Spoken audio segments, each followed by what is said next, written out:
നമസ്കാരം. Middle east ന്യൂസിലേക്ക് എല്ലാ പ്രിയപ്പെട്ട പ്രേക്ഷകർക്കും സ്വാഗതം. ആദ്യം നോക്കാം തലക്കെട്ടുകൾ. നിലമ്പൂർ ഉപതെരഞ്ഞെടുപ്പ് ജൂൺ 19-ന് 23-ന് ഫലമറിയാം. വിജ്ഞാപനം നാളെ ഇറങ്ങും. പത്രികാ സമർപ്പണം ജൂൺ 2 വരെ. മലപ്പുറം ജില്ലയിൽ മാതൃകാ പെരുമാറ്റച്ചട്ടം നിലവിൽ വന്നു. നിലമ്പൂർ തെരഞ്ഞെടുപ്പ് ചൂടിലേക്ക്. മുന്നണികളിൽ സ്ഥാനാർത്ഥി ചർച്ചകൾ സജീവം. UDFന്റെ സ്ഥാനാർത്ഥി പ്രഖ്യാപനം നാളെ ഉണ്ടായേക്കും. LDFൽ തിരക്കിട്ട കൂടിയാലോചനകൾ. മത്സരിക്കുന്ന കാര്യത്തിൽ തീരുമാനം പറയാതെ BJP. പിണറായി സത്തിനെതിരായി നിലമ്പൂർ വിധി എഴുതുമെന്ന് PV അൻവർ.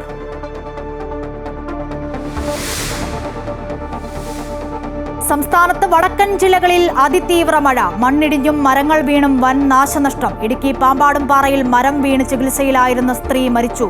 കേരള തീരത്ത് കടൽക്ഷോഭം രൂക്ഷം. ഊട്ടിയിൽ മരം വീണ് മലയാളിയായ 15-കാരന് ദാരുണാന്തി.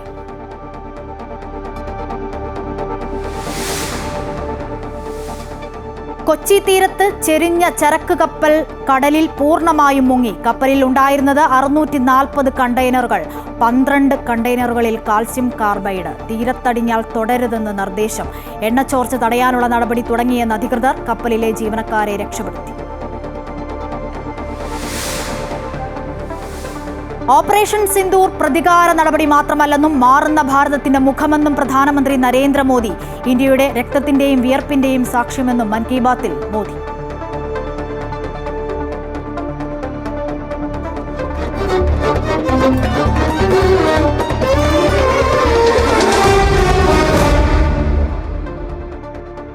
ആദ്യം ഉപതെരഞ്ഞെടുപ്പുമായി ബന്ധപ്പെട്ട വാർത്തയിലേക്കാണ്. നിലമ്പൂർ ഉപതെരഞ്ഞെടുപ്പ് ജൂൺ 19-ന് 2 വരെ നാമനിർദ്ദേശ പത്രിക സമർപ്പിക്കാം. മലപ്പുറം ജില്ലയിൽ മാതൃകാ പെരുമാറ്റച്ചട്ടം നിലവിൽ വന്നു. സ്ഥാനാർത്ഥികളെ പ്രഖ്യാപിക്കാനുള്ള ചർച്ചയിലാണ് മുന്നണി. കാലവർഷത്തോടൊപ്പം നിലമ്പൂരിൽ ഉപതെരഞ്ഞെടുപ്പിനുള്ള കാഹളവും മുഴങ്ങിക്കഴിഞ്ഞു. ജൂൺ 19-ന് നടക്കുന്ന തെരഞ്ഞെടുപ്പിന്റെ ഫലം 23-ന് പ്രഖ്യാപിക്കും. ജൂൺ 2-നാണ് നാമനിർദ്ദേശ പത്രിക സമർപ്പിക്കാനുള്ള അവസാന ദിവസം. സ്ഥാനാർത്ഥികളെ പ്രഖ്യാപിച്ചിട്ടില്ലെങ്കിലും നേരത്തെ തന്നെ പ്രധാന മുന്നണികളെല്ലാം തിരഞ്ഞെടുപ്പിന് ഒരുങ്ങിക്കഴിഞ്ഞു. ഇരു മുന്നണികളും പഞ്ചായത്ത് മണ്ഡലം തല കൺവെൻഷനുകൾ പൂർത്തിയാക്കി. 2021 തെരഞ്ഞെടുപ്പിൽ ഇടതു സ്വതന്ത്രനായിരുന്ന PV അൻവർ 2700 വോട്ടുകൾക്കാണ് UDF സ്ഥാനാർത്ഥിയായിരുന്ന കോൺഗ്രസിലെ VV പ്രകാശിനെ പരാജയപ്പെടുത്തിയത്. 46.90% വോട്ടായിരുന്നു PV അൻവറിന് ലഭിച്ചത്. എന്നാൽ 2016 തെരഞ്ഞെടുപ്പിൽ അന്നും ഇടതു സ്ഥാനാർത്ഥിയായിരുന്ന അൻവറിന്റെ ഭൂരിപക്ഷം 11,504 വോട്ടുകളായിരുന്നു. ഇടതുപക്ഷം വിട്ട് അൻവർ UDFനൊപ്പം ചേർന്നതോടെ അനിവാര്യമായ ഉപതെരഞ്ഞെടുപ്പിൽ LDFനെ കാത്തിരിക്കുന്നത് കടുത്ത മത്സരം തന്നെയാണ്. വയനാട് ലോക്സഭാ ഉപതെരഞ്ഞെടുപ്പിൽ 65,000-ലേറെ വോട്ടുകളുടെ ഭൂരിപക്ഷം നിലമ്പൂരിൽ നിന്ന് പ്രിയങ്ക ഗാന്ധി നേടിയിരുന്നു. LDF വിട്ട് PV അൻവർ UDFിലെത്തിയതോടെ വിജയം അനായാസമെന്ന പ്രതീക്ഷയിലാണ് കോൺഗ്രസ്. എന്നാൽ അൻവറിന്റെ കൊഴിഞ്ഞുപോക്ക് ബാധിച്ചിട്ടില്ലെന്ന് തെളിയിക്കാനായി കടുത്ത പോരാട്ടത്തിന് LDFും തയ്യാറെടുത്തു കഴിഞ്ഞു. NDAയുടെ നിലപാടുകളും ഉപതെരഞ്ഞെടുപ്പിൽ ശ്രദ്ധേയമാകും. അമൃത ന്യൂസ്, മലപ്പുറം. നിലമ്പൂർ ഉപതെരഞ്ഞെടുപ്പിൽ 24 മണിക്കൂറിനുള്ളിൽ UDF സ്ഥാനാർത്ഥിയെ പ്രഖ്യാപിക്കുമെന്ന് പ്രതിപക്ഷ നേതാവ് VD സതീശൻ. തെരഞ്ഞെടുപ്പിന് UDF സജ്ജമായി കഴിഞ്ഞു. പ്രചാരണത്തിൽ സർക്കാരിനെ വിചാരണ ചെയ്യും. PV അൻവർ UDFന്റെ കൂടെ ഉണ്ടാകുമെന്നും VD സതീശൻ പറഞ്ഞു. സംഘടന കോൺഗ്രസും UDFും സുസജ്ജമാണ്. UDFന്റെ തന്നെ എല്ലാ പാർട്ടികളുടെയും കൺവെൻഷൻ കഴിഞ്ഞു. UDFന്റെ പരിപാടിയിൽ ഞാൻ പോയിരുന്നു. എല്ലാം സുസജ്ജമാണ്. ഏത് സമയത്ത് ഇലക്ഷൻ വന്നാലും നേരിടാൻ ഞങ്ങൾ തയ്യാറാണ്. സാധാരണ നമ്മൾ 24 മണിക്കൂറിനാണ് സ്ഥാനാർത്ഥിയെ പ്രഖ്യാപിക്കണം. അതിന് യാതൊരു വിധത്തിലുള്ള കാലതാമസം ഉണ്ടാവില്ല. ഞാൻ നിങ്ങൾക്ക് പറഞ്ഞതിൻ്റെ അർത്ഥം മനസ്സിലായില്ല. ഒരു കാരണവശാലും വൈകില്ല. നേരത്തെ പറഞ്ഞതുപോലെ നേരത്തെ ചെയ്തിരുന്ന പോലെ ഞങ്ങൾക്കൊരു പ്രൊസീജിയറുണ്ട്. കാരണം എല്ലാ നേതാക്കന്മാരുമായിട്ട് ബന്ധപ്പെടണം. പ്രദേശ ഇലക്ഷൻ കമ്മിറ്റി അംഗങ്ങളുമായി സംസാരിക്കണം. അപ്പോൾ ഞാനും KPCC പ്രസിഡൻറ്റും ആ പ്രോസസ്സ് ചെയ്തുകൊണ്ടിരിക്കുകയാണ്. അത് കഴിഞ്ഞാൽ ഞങ്ങൾ അതിൻ്റെ അകത്തൊരു തീരുമാനം ആയി കഴിയുമ്പോൾ ആ തീരുമാനം അഖിലേന്ത്യാ കോൺഗ്രസ് കമ്മിറ്റി അറിയിക്കും. ഞങ്ങളുടെ പ്രപ്പോസൽ തീരുമാനം പ്രഖ്യാപിക്കേണ്ടത് കോൺഗ്രസ് പ്രസിഡന്റാണ്. നിലമ്പൂരിലേത് കേരളം കാത്തിരുന്ന ഉപതെരഞ്ഞെടുപ്പെന്ന് CPM സംസ്ഥാന സെക്രട്ടറി MV ഗോവിന്ദൻ. LDF താഴെത്തട്ടിൽ മുതൽ സജ്ജമാണ്. അൻവർ UDFന് വേണ്ടി LDFനെ ഒറ്റുകൊടുത്തു. അൻവറിന്റെ യാത്ര UDFന് വേണ്ടിയാണെന്നും ഗോവിന്ദൻ പറഞ്ഞു. കേരളം കാത്തിരുന്ന ഉപതെരഞ്ഞെടുപ്പ് പ്രഖ്യാപനം നിലമ്പൂരിൽ ഇപ്പോൾ കഴിഞ്ഞിരിക്കുകയാണ്. വളരെ ചുരുക്കം ദിവസം കൊണ്ട് ഉപതെരഞ്ഞെടുപ്പ് പ്രചരണം ഉൾപ്പെടെയുള്ള കാര്യങ്ങൾ പൂർത്തിയാക്കത്തക്ക രീതിയിലാണ് ഇലക്ഷൻ കമ്മീഷന്റെ പ്രഖ്യാപനം വന്നിട്ടുള്ളത്. ഇടതുപക്ഷ ജനാധിപത്യ മുന്നണി താഴെ തലം വരെയുള്ള കമ്മിറ്റികളുടെ പ്രവർത്തനം വളരെ സജീവമായി സംഘടിപ്പിക്കുന്നതിന് വേണ്ടി തീരുമാനിക്കുകയും പ്രവർത്തനം നടന്നു വരികയും ചെയ്യുകയാണ്. തെരഞ്ഞെടുപ്പ് ഇടതുപക്ഷ ജനാധിപത്യ മുന്നണിയുടെ ഇന്ത്യയോടെ മത്സരിച്ച സ്വതന്ത്രൻ PV അൻവർ UDF വേണ്ടി ഇടതുപക്ഷ ജനാധിപത്യ മുന്നണിയെ ഒറ്റുകൊടുക്കുന്ന നിലപാടാണ് എന്ന് ഇപ്പോഴും പ്രകടമായി പുറത്തു വന്നിരിക്കുകയാണ്. നിലമ്പൂർ തെരഞ്ഞെടുപ്പ് നഷ്ടപ്പെട്ട ദശകത്തിന്റെ ഉദാഹരണമെന്ന് BJP സംസ്ഥാന അധ്യക്ഷൻ രാജീവ് ചന്ദ്രശേഖർ. 9 വർഷം LDF സർക്കാർ ഒന്നും ചെയ്തില്ല. അതിനോടുള്ള എതിർപ്പാണ് അൻവറിന്റെ രാജി. ഇക്കാര്യങ്ങളെല്ലാം ജനങ്ങൾ മനസ്സിലാക്കിയിട്ടുണ്ട്. ജനം അതിനനുസരിച്ച് മറുപടി നൽകും. NDAക്ക് മികച്ച സ്ഥാനാർത്ഥി ഉണ്ടാകും. തീരുമാനം കോർ കമ്മിറ്റി യോഗത്തിന് ശേഷമെന്നും രാജീവ് ചന്ദ്രശേഖർ തൃശൂരിൽ പറഞ്ഞു. BJPയുടെ ഒരു കോർ കമ്മിറ്റി മീറ്റിംഗ് ഉണ്ടാവും. പിന്നെ NDAൻ്റെ ഒപ്പം അതിൻ്റെ ചർച്ച ഉണ്ടാവും. ഇതിപ്പോൾ ഒരു 6 മാസം മാത്രമല്ലേ ഉള്ളൂ ആ ബൈ ഇലക്ഷൻ്റെ. അപ്പോൾ അതിനെക്കുറിച്ചെല്ലാം ഡിസ്കസ് ചെയ്ത് ഞങ്ങൾ തീരുമാനിക്കും. NDAൻ്റെ കാൻഡിഡേറ്റ് ആയിരുന്നു ഇതിൻ്റെ മുമ്പത്തെ ഇലക്ഷനിൽ. ഞങ്ങളുടെ ഇപ്പോഴത്തെ ഫോക്കസ് എന്ന് പറയുമ്പോൾ ലോക്കൽ ബോഡി ഇലക്ഷനാണ്. അതാണ് ഞങ്ങൾ കാണുന്ന ഒരു പ്രധാനപ്പെട്ട ഇലക്ഷൻ. പക്ഷേ ഇതിനെക്കുറിച്ച് ഡിസ്കസ് ചെയ്യും. മൊത്തം കേരളയിൽ സ്ഥിതി അത് നിലമ്പൂരിലും ഉണ്ടല്ലോ. അവിടെയും വികസനം നടന്നിട്ടില്ല. വികസിത കേരളം എന്ന് പറഞ്ഞ് ഒരു കാഴ്ചപ്പാടും ഞങ്ങളൊരു ലക്ഷ്യം, ഒരു ദൗത്യം എന്ന് പറഞ്ഞ് മുമ്പോട്ട് വയ്ക്കുമ്പോൾ ജനങ്ങളുടെ ഒരു അക്സെപ്റ്റൻസ് കാണുന്നുണ്ട്. ജനങ്ങൾക്കും വേണം ഒരു മാറ്റം. പിണറായിസത്തിനെതിരായ വിധിയെഴുത്തായിരിക്കും Nilambur ഉപതെരഞ്ഞെടുപ്പെന്ന് PV Anwar. ഉപതെരഞ്ഞെടുപ്പിന് UDF സജ്ജമെന്ന് PK Kunhalikutty പറഞ്ഞു. മണ്ഡലം നിലനിർത്തുമെന്ന് LDFും പ്രതികരിച്ചു. പിണറായിസത്തെ അവസാനിപ്പിക്കാനാണ് എല്ലാം ത്യജിച്ചതെന്ന് PV അൻവർ. പിണറായി ഭരണത്തിന്റെ യാഥാർത്ഥ്യം കേരളത്തിലെ ജനങ്ങളെ ബോധ്യപ്പെടുത്താനുള്ള അവസരമായാണ് നിലമ്പൂരിലെ തെരഞ്ഞെടുപ്പിനെ കാണുന്നതെന്ന് പറഞ്ഞ അൻവർ പിണറായിസത്തിനും കുടുംബാധിപത്യത്തിനുമെതിരെ ശബ്ദമുയർത്തുന്നവർക്ക് ഒപ്പമുണ്ടാകുമെന്നും വ്യക്തമാക്കി. കേരളം ചർച്ച ചെയ്യാൻ പോകുന്നത് പിണറായിസമാണ്, കുടുംബാധിപത്യ രാഷ്ട്രീയമാണ്, നമ്മൾ കണ്ടുകൊണ്ടിരിക്കുന്ന മരുമോനിസമാണ്. കേരളത്തിലെ ഒരു ഗവൺമെന്റിനെയും ഒരു പാർട്ടിയെയും ഒരു കുടുംബത്തിൻ്റെ കാൽച്ചുവട്ടിൽ അടച്ചിരുത്തി ചവിട്ടിമതിക്കുന്ന കാഴ്ചകൾ കണ്ടുകൊണ്ടിരിക്കുന്നതും അനുഭവിക്കുന്നതും കേരളത്തിലെ ജനതയോടൊപ്പം പാവപ്പെട്ട സഖാക്കളും തൊഴിലാളികളുമാണ്. Nilambur ഉപതെരഞ്ഞെടുപ്പിന് UDF സജ്ജമെന്ന് PK Kunhalikutty. സ്ഥാനാർത്ഥിയെ UDF ഉടൻ പ്രഖ്യാപിക്കുമെന്നും എല്ലാം കൊണ്ടും അനുകൂല സാഹചര്യമെന്നും PK കുഞ്ഞാലിക്കുട്ടി മലപ്പുറത്ത് പറഞ്ഞു. UDF ഈ തെരഞ്ഞെടുപ്പ് നേരിടാൻ വേണ്ടി സജ്ജായിട്ട് ഇരിക്കുകയാണ്. എല്ലാം കൊണ്ടും UDFന് അനുകൂലമായ രാഷ്ട്രീയ സ്ഥിതിയാണ് ഇപ്പോൾ സംസ്ഥാനത്ത് ഉള്ളത്. നിലമ്പൂരിലെ UDF സ്ഥാനാർത്ഥിയെ ഹൈക്കമാൻഡ് തീരുമാനിക്കുമെന്നും സ്ഥാനാർത്ഥി ആരെന്നത് സാങ്കേതികത്വം മാത്രമാണെന്നും Malappuram DCC president VS Joy പറഞ്ഞു. മണ്ഡലത്തിലെ രാഷ്ട്രീയ സാഹചര്യം UDFന് അനുകൂലമെന്നും ജോയ് മലപ്പുറത്ത് വ്യക്തമാക്കി. എന്നാൽ നിലമ്പൂർ മണ്ഡലം LDF നിലനിർത്തുമെന്നും ഉപതെരഞ്ഞെടുപ്പിന് തയ്യാറാണെന്നും മന്ത്രി PM മുഹമ്മദ് റിയാസ് കോഴിക്കോട് പറഞ്ഞു. LDF ജയിച്ചു വരാനുള്ള സാഹചര്യം ആണ് നിലവിലുള്ളത്. നിലമ്പൂരിലെ സ്ഥാനാർത്ഥിയെ LDF കൂടിയാലോചിച്ച് പ്രഖ്യാപിക്കുമെന്ന് CPM പോളിറ്റ് ബ്യൂറോ അംഗം A വിജയരാഘവൻ.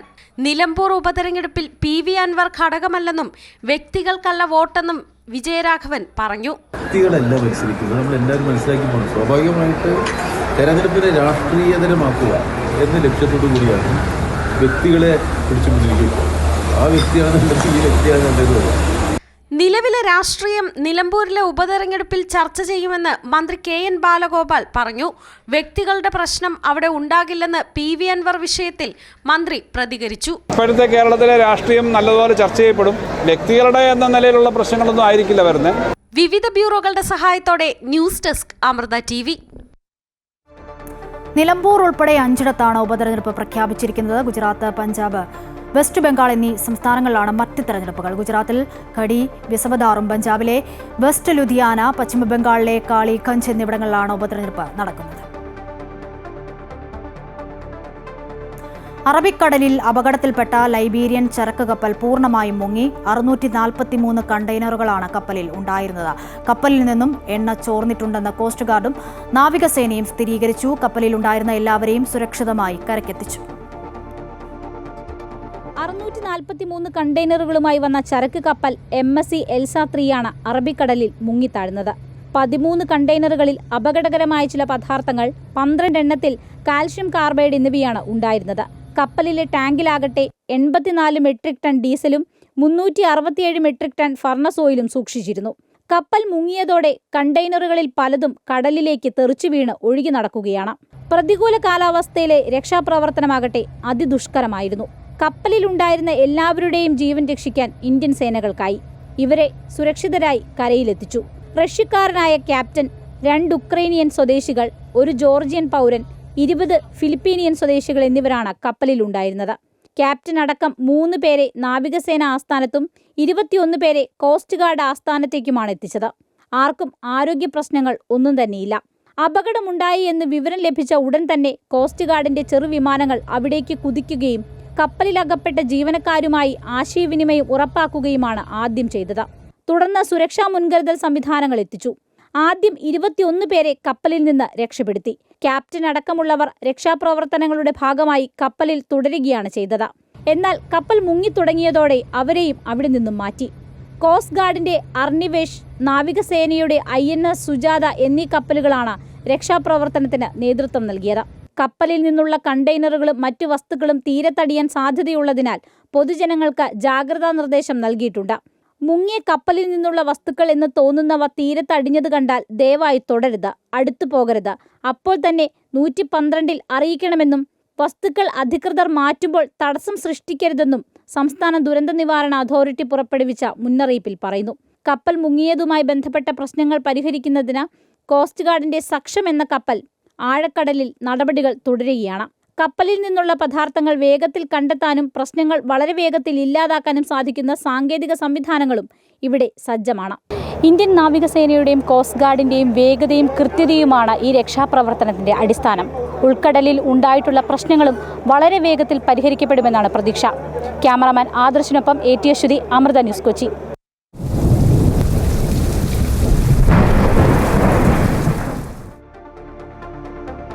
സംസ്ഥാനത്ത് അടുത്ത 5 ദിവസവും ശക്തമായ മഴയ്ക്ക് സാധ്യതയെന്ന് കേന്ദ്ര കാലാവസ്ഥാ വകുപ്പിന്റെ മുന്നറിയിപ്പ്. വടക്കൻ ജില്ലകളിൽ അതിതീവ്ര മഴയ്ക്ക് സാധ്യത.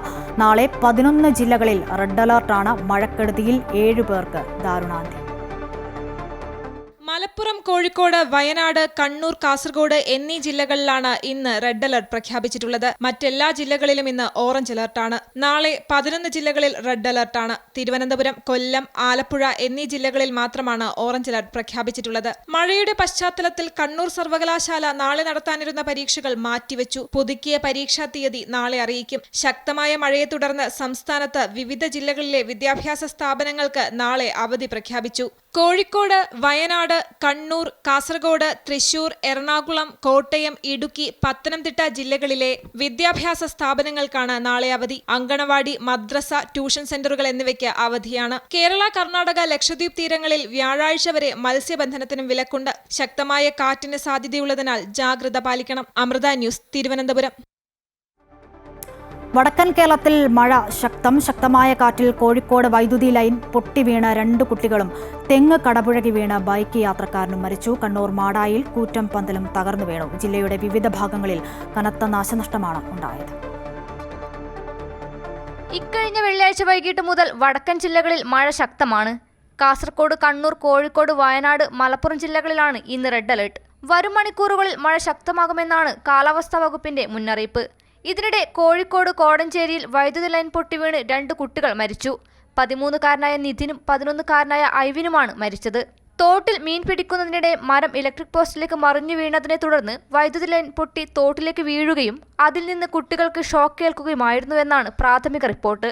അതേസമയം വടകര വില്യാപ്പള്ളിയിൽ ഓടിക്കൊണ്ടിരിക്കുന്ന ബൈക്കിന് മുകളിൽ തെങ്ങ് കടപുഴകി വീണ് ഒരാൾ മരിച്ചു.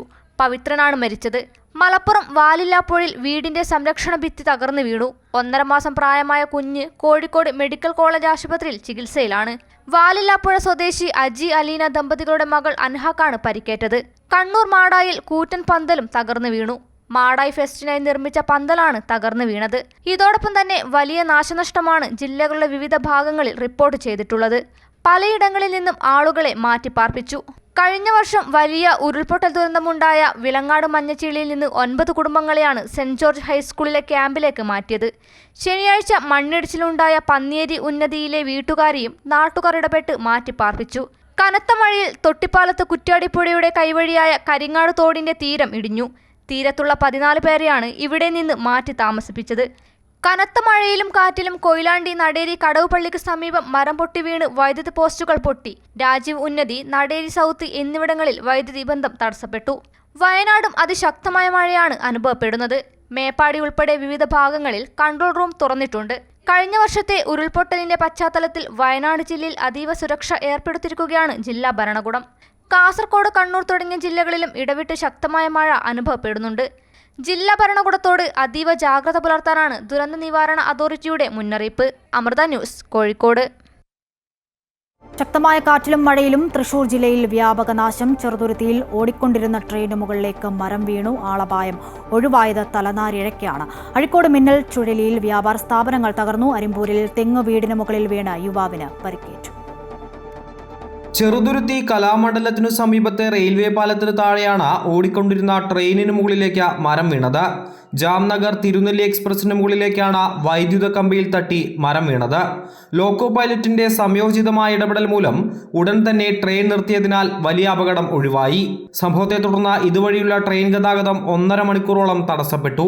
DRD സംഘമെത്തി മരം മുറിച്ചു മാറ്റിയാണ് ഗതാഗതം പുനഃസ്ഥാപിച്ചത്. തൃശൂർ അഴീക്കോട് മുനക്കൽ ബീച്ചിൽ ചുഴലിക്കാറ്റിനെ തുടർന്ന് വ്യാപാര സ്ഥാപനങ്ങൾ തകർന്നു.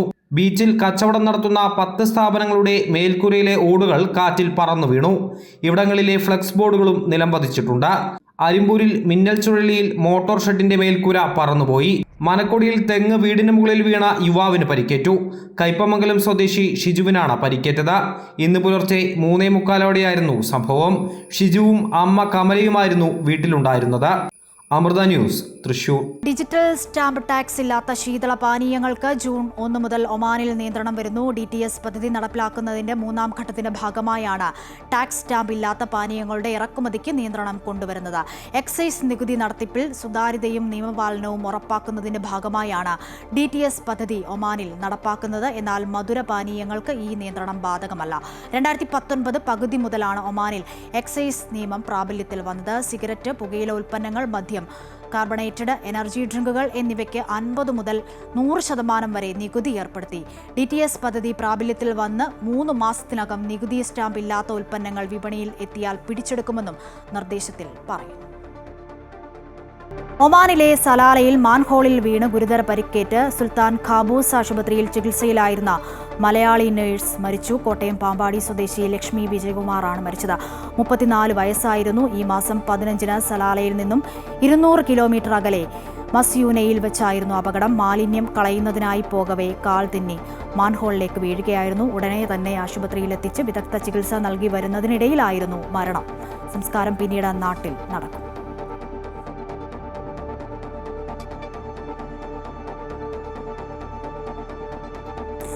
ചൂട് കാലാവസ്ഥയിലേക്ക് കടന്നയുടനെ UAEയിൽ ചിലയിടങ്ങളിൽ താപനില റെക്കോർഡ് ഉയരത്തിലെത്തി. അൽ-ഐനിലെ സ്വെഹാനിൽ 51.6 ഡിഗ്രി സെൽഷ്യസ് ആണ് ഇന്നലെ രേഖപ്പെടുത്തിയ താപനില. അബുദാബിയിലെ അൽ ഷബാമിഖ് എന്ന പ്രദേശത്ത് കഴിഞ്ഞ വെള്ളിയാഴ്ച 50.4 ഡിഗ്രി ചൂട് രേഖപ്പെടുത്തിയിരുന്നു. താപനില രേഖപ്പെടുത്തുന്ന രീതി 2003 ആരംഭിച്ച ശേഷം മെയ് മാസത്തിൽ UAEയിൽ രേഖപ്പെടുത്തുന്ന ഏറ്റവും ഉയർന്ന ചൂടാണിതെന്ന് കാലാവസ്ഥാ നിരീക്ഷണ കേന്ദ്രം അറിയിച്ചു. ചൂടുകാലത്ത് ആരോഗ്യ സംരക്ഷണത്തിൽ ശ്രദ്ധ വേണമെന്ന് നിർദ്ദേശം നൽകിയിട്ടുണ്ട്. വാഹനങ്ങളുടെ പരിചരണത്തിലും ശ്രദ്ധ വേണമെന്ന് അധികൃതർ മുന്നറിയിപ്പ് നൽകി.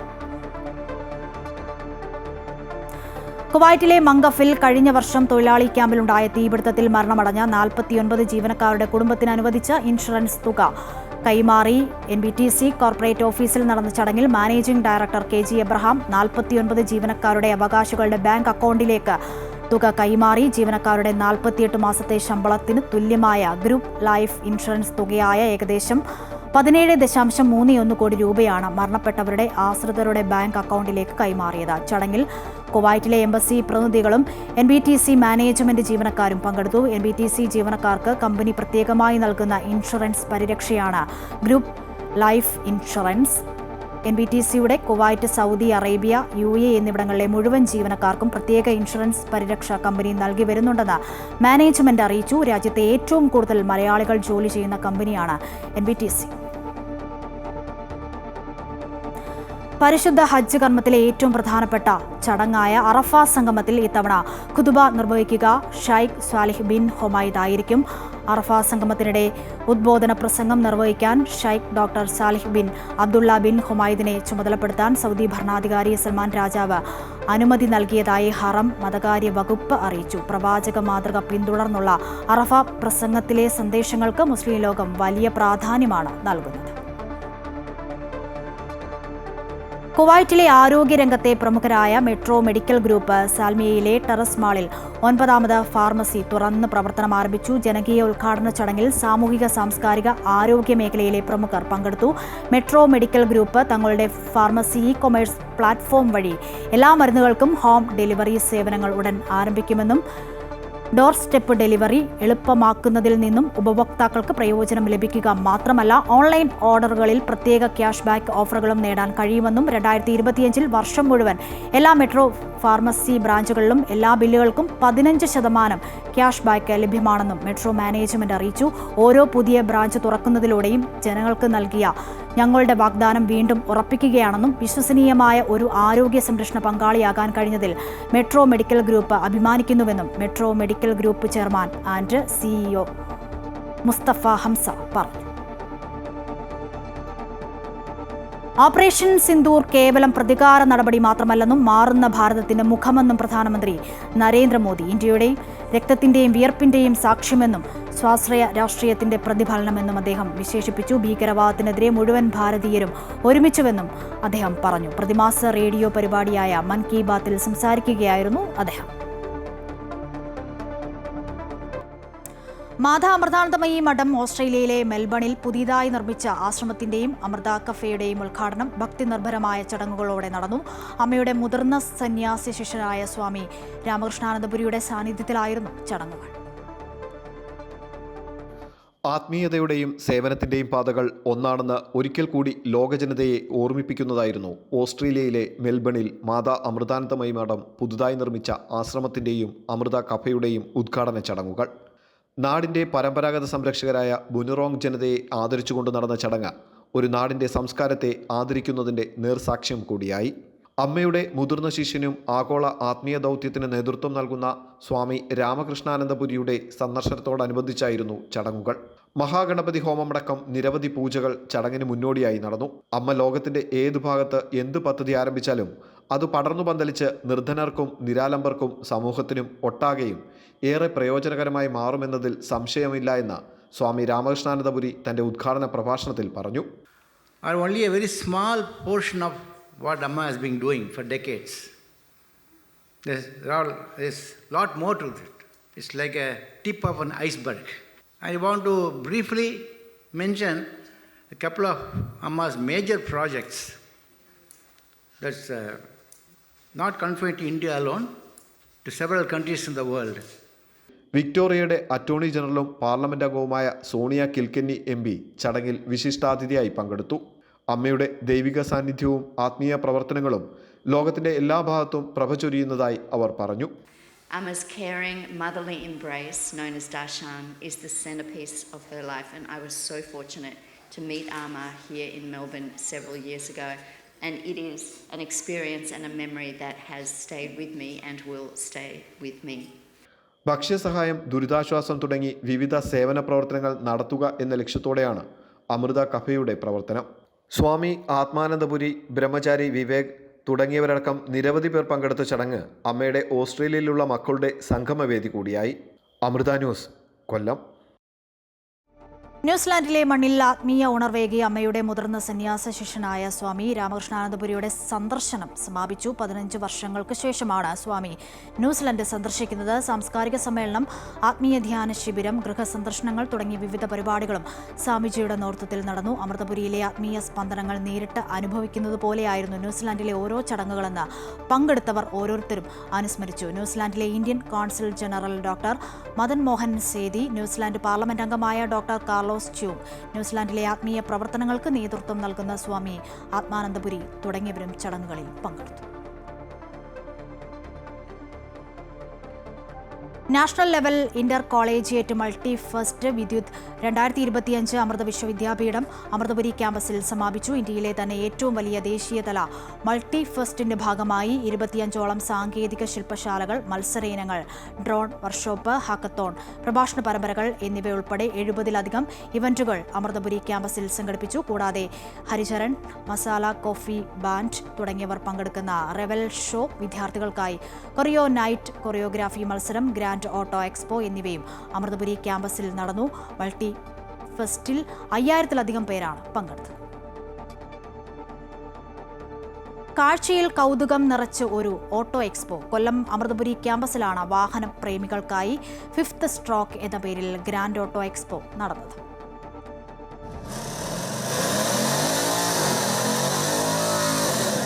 നാഷണൽ ലെവൽ ഇന്റർ കോളേജിയേറ്റ് മൾട്ടിഫെസ്റ്റ് വിദ്യുത് 2025 ഭാഗമായി അമൃത വിശ്വവിദ്യാപീഠമാണ് ഗ്രാൻഡ് ഓട്ടോ എക്സ്പോ സംഘടിപ്പിച്ചത്. ഇന്ത്യക്കകത്തും പുറത്തുമുള്ള നിരവധി വാഹനങ്ങൾ ഉൾക്കൊള്ളിച്ച് നടത്തിയ പ്രദർശനവും റാലിയും ശ്രദ്ധേയമായി. കൗതുക കാഴ്ചകൾ നിറച്ച് കാതുകളെ പ്രകമ്പനം കൊള്ളിച്ച അത്യാധുനിക വാഹനങ്ങളുടെ പ്രകടനങ്ങൾ കാണികളിൽ വെടിക്കെട്ട് പോലെ ആവേശം നിറച്ചു. കണ്ടായിരുന്നു, അടിപൊളിയായിരുന്നു, കിടിലമായിരുന്നു. ഇനിയും ഇതേപോലത്തെ ഷോ ആണ്. I love auto expose. It is very nice. Like we have seen so many different kind of models of vehicles. It's nice. വണ്ടി ഇങ്ങനെ ടിൻ പൊട്ടുന്നത്, ഫ്ലെയിം മെയിൻലി എന്താ നല്ല എഞ്ചിനും അതിൻ്റെ സൗണ്ടും ഒക്കെ കേൾക്കാനായിരുന്നു. പേരുകളിൽ തലയെടുപ്പുള്ള വിദേശ നിർമ്മിത വാഹനങ്ങൾ പ്രദർശനത്തിനെത്തിച്ചതും അമൃത വിശ്വവിദ്യാപീഠത്തിലെ വിദ്യാർത്ഥികൾ തന്നെയായിരുന്നു. ഡോഡ്ജ് 2 വന്ന്, പിന്നെ മസ്റ്റാങ് ഉണ്ടായിരുന്നു, BMW ഉണ്ടായിരുന്നു, പോളോ 2 ഉണ്ടായിരുന്നു, ഹമ്മറിൻ്റെ വന്നു, പിന്നെ V6ഉം V8ൻ്റെ, പിന്നെ മസ്റ്റാങ്ങിന് എക്കോ ബൂസ്റ്റ് എഞ്ചിൻസ് ആയിരുന്നു വന്നിരുന്നത്. നമ്മൾ ഇമ്പോർട്ട് ചെയ്ത കാർസാണ് അധികം വരുന്നത്. അപ്പോൾ ഇത്രയും കാർസ് ഒരുമിച്ച് ഷോ വരുന്നത് ആദ്യമായിട്ടായിരിക്കും. അമൃത ന്യൂസ്, കൊല്ലം. ചെന്നൈ സൂപ്പർ കിങ്സിന് ലീഗിലെ 1ാം സ്ഥാനക്കാരായ ഗുജറാത്ത് ടൈറ്റൻസിനെതിരെ കുറ്റൻ വിജയം. ഗുജറാത്തിന്റെ തോൽവി 83 റൺസിനാണ്. മത്സരത്തിൽ ടോസ് നേടി ബാറ്റിംഗ് തെരഞ്ഞെടുത്ത ചെന്നൈ നിശ്ചിത 20 ഓവറിൽ 5 വിക്കറ്റ് നഷ്ടത്തിൽ 230 റൺസ് എടുത്തു. മറുപടി ബാറ്റിംഗിനിറങ്ങിയ ഗുജറാത്തിനെ 9 പന്തുകൾ ബാക്കി നിൽക്കെ വെറും 147 റൺസിൽ ചെന്നൈ എറിഞ്ഞിട്ടു. ഈ സീസണിൽ ചെന്നൈയുടെ ഉയർന്ന സ്കോറാണ് അവസാന മത്സരത്തിലെ റൺസ്. ഇതോടെ ഈ വാർത്താ ബുള്ളറ്റിൻ പൂർണ്ണമാകുന്നു. നമസ്കാരം.